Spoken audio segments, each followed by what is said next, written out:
Welcome back to Tarot by the Bay. I'm David. Tommy Tuberville is in the news. The Conservative Political Action Conference is in full swing. The CNN headline shows all four of the usual suspects who are auditioning to be the VP. I'm telling you, it's an apprentice show turned on to the VP. You're hired, you're fired type of thing. But that's by the views I've seen on my videos, people really don't care too much about Trump's VP. Heck, a good solid portion of you feel like Trump is never going to pick a VP. He'll select himself as VP because what dictator needs a vice dictator? But Tommy Tuberville's comments stuck out at me. He made an appearance on Newsmax, and he was talking about Biden being the likely nominee for the Democratic Party. And the quote is, "I don't know what they're going to do," adding that President Trump's going to win anyway. He predicted the Democratic Party would replace Biden somewhere around the DNC in August and move somebody in there to try to give President Trump a run for his money.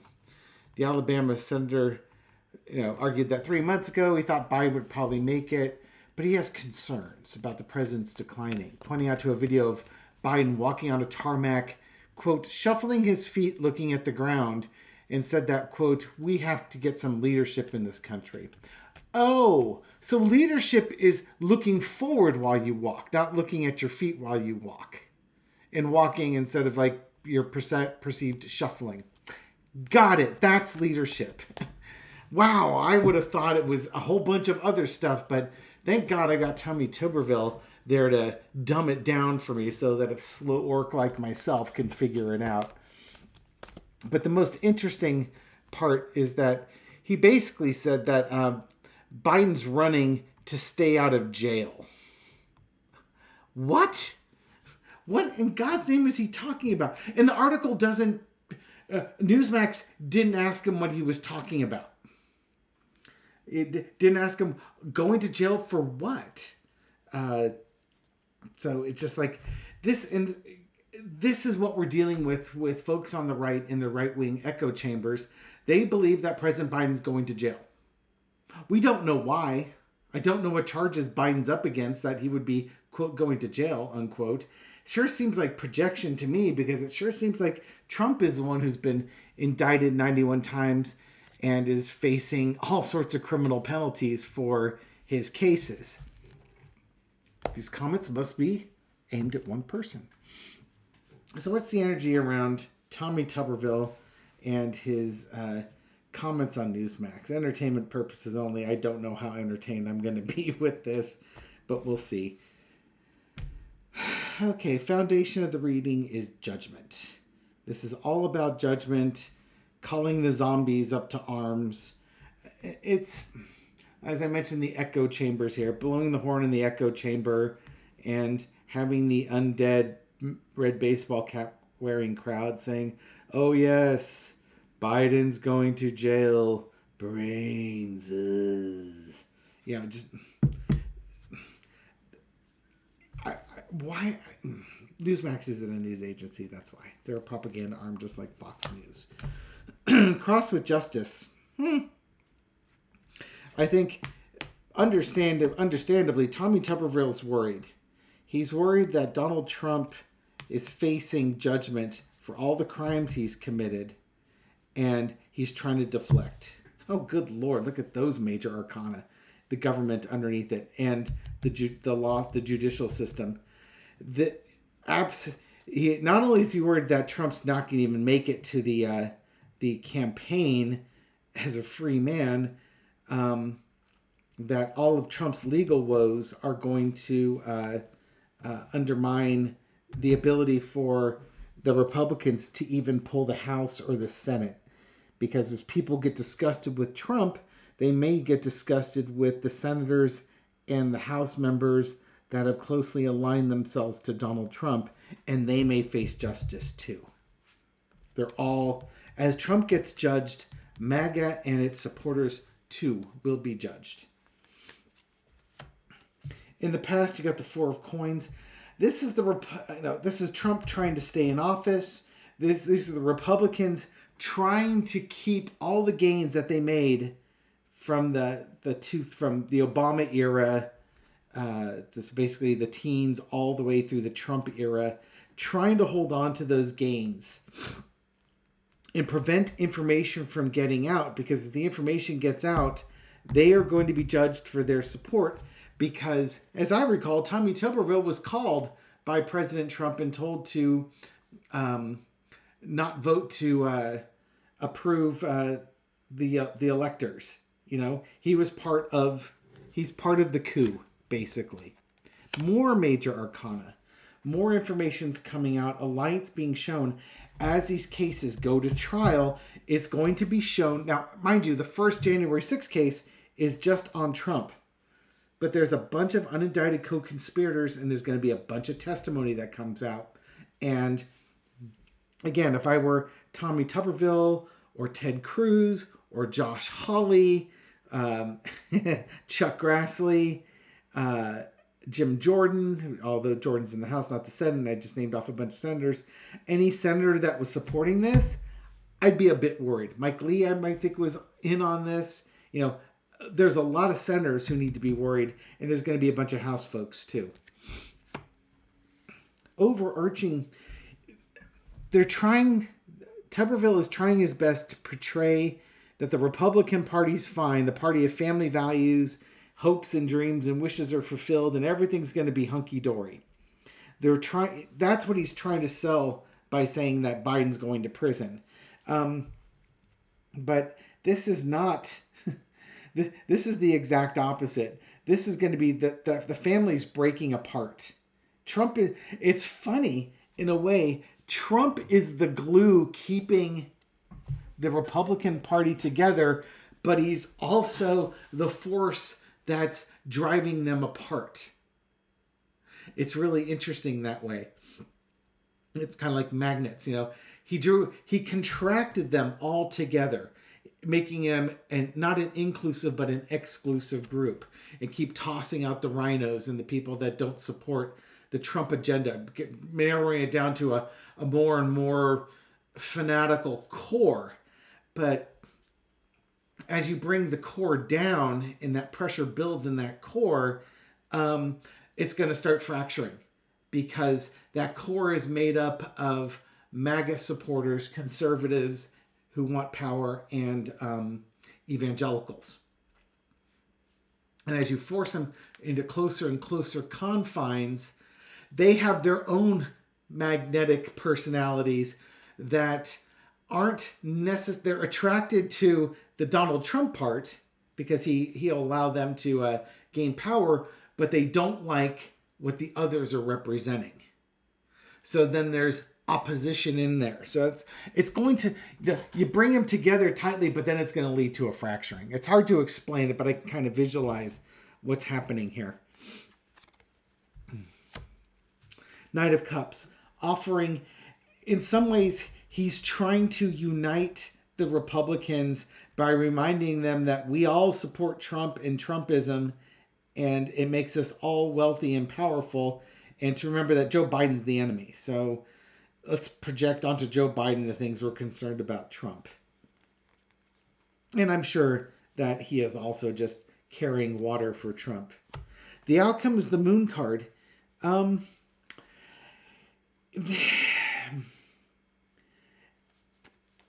You have your three factions. You've got your conservatives, you got your MAGAs, and you got your evangelicals. All attracted to the moon up here. They're all attracted to that, but they can't be that close together because they'll fight with each other and break it off. The unholy trinity of lies and confusion in here. I don't, again, that's kind of the underlying energy. I think the lying is pretty much to appease Donald Trump, to appease MAGA voters, because they can just continue to say, yeah, go Trump. If they can remember the judges' names. McAfee's corrupt because he gave $150 to the DA, so clearly he's biased. No, never mind, he's a Republican and member of the Federalist Society. You can just toss that out with the bathwater. Who would you rather have in his stead? I don't think Beryl Howell is allowed to sit on that case, but trust me, you'd rather have McAfee than Beryl Howell.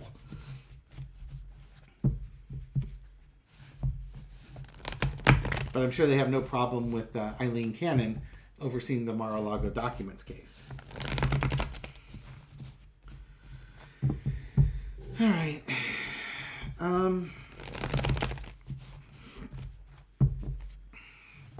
I'll be curious to see how is CPAC going to go, or the Republican or the conservatives. You know, it says Conservative Political Action Committee.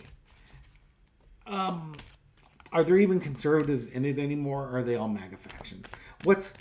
Are they going to come out of CPAC united, or is it just going to be divided? This card was wanting to bend and stay on the top, so let's see what it is.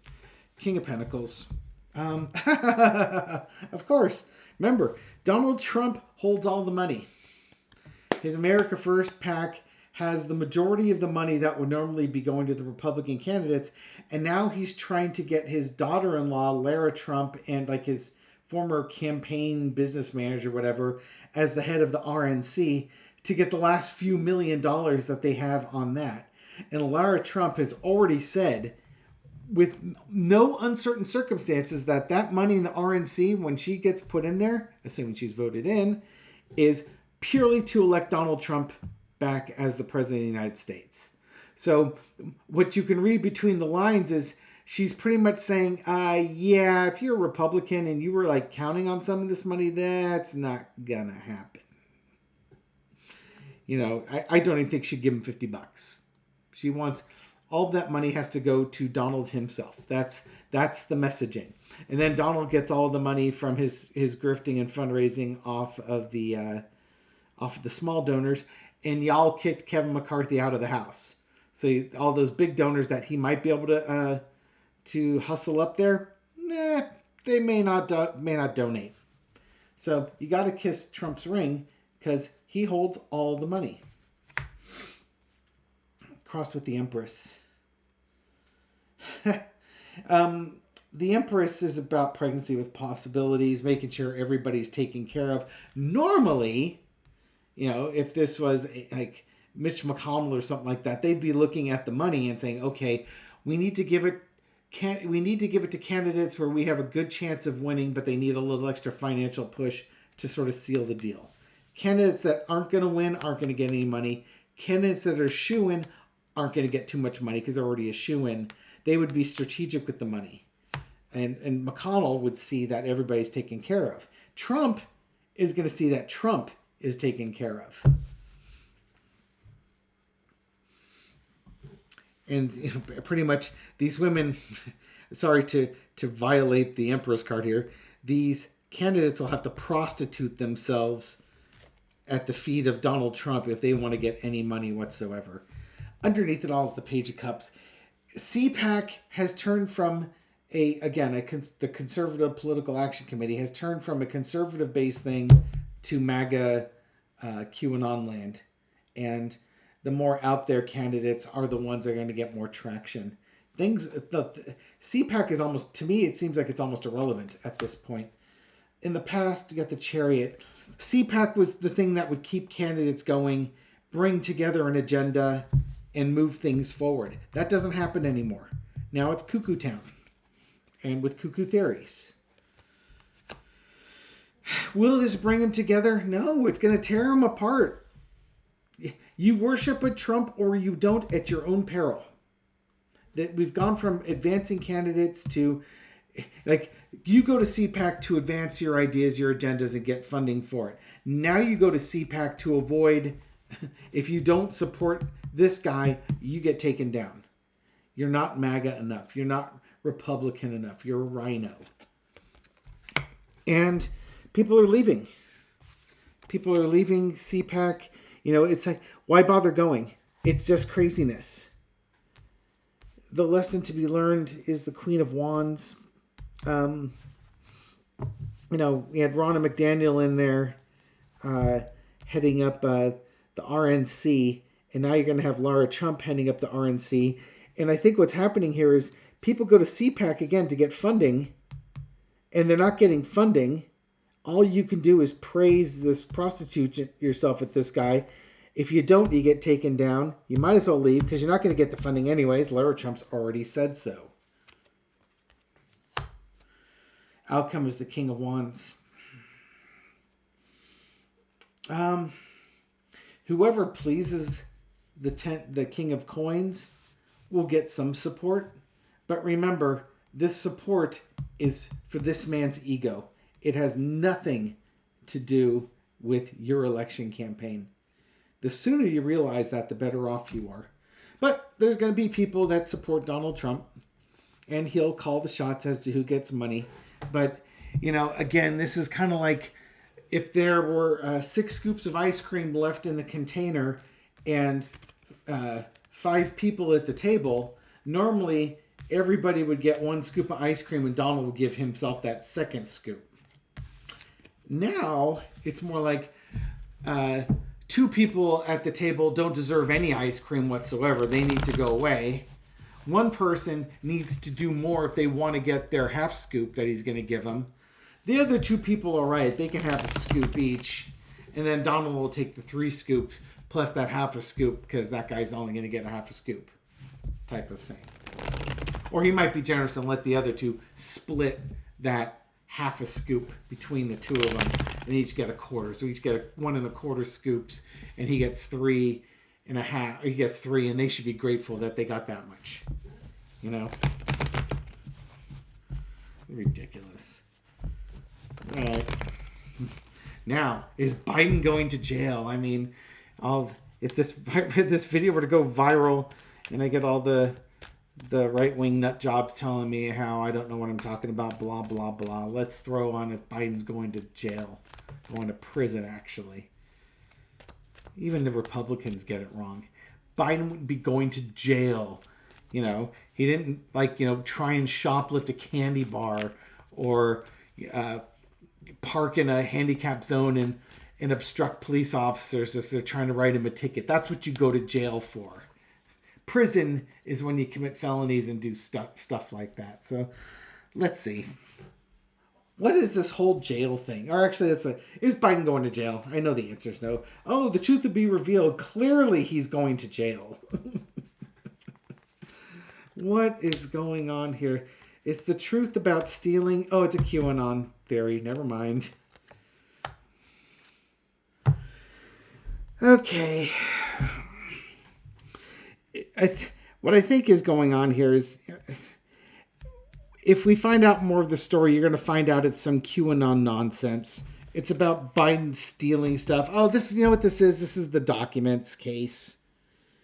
This is bitter grapes about the documents case. And that, you know, Trump got held for the documents case. Biden should be held on the documents case too. He stole those documents. Doesn't matter. He told the FBI about it. They came in and took them. And then that Biden had to undergo all those interviews. That guy said that Biden was, his memory was failing. Mr. Hur there. This is about the documents case. And, you know, that Biden's not going to prison, but Trump is going to be going to prison over these documents because the law is pretty cut and dry. And there was like somebody in the FBI, as I recall, who knowingly took documents home because they were doing work from home, and they got like years in prison for that. You get years in prison for something like this. And Trump wants to, you know, get he wants it dismissed or maybe get house arrest at Bedminster or something like that because it can't be at Mar-a-Lago. Mar-a-Lago's he can't live at Mar-a-Lago. It's not a residence. All right, so I think that's what that's about. There again, Newsmax, the news agency, didn't bother to ask. So you don't know, you have to speculate, but it looks like that's what it's about. It's sour grapes. All right, I've had enough. I think I need to scrape the slime off me now with Tuberville and such. He'll get his Waterloo soon enough, folks. Don't worry about that. All right, thank you for watching this video and supporting my channel. I do appreciate it. Thank you for your likes and your shares and your comments and everything you do to feed the algorithm so my video makes it out to a wider audience, to folks just discovering this channel. Welcome. I hope you found this reading insightful, and I'll catch you on the next one. Take care.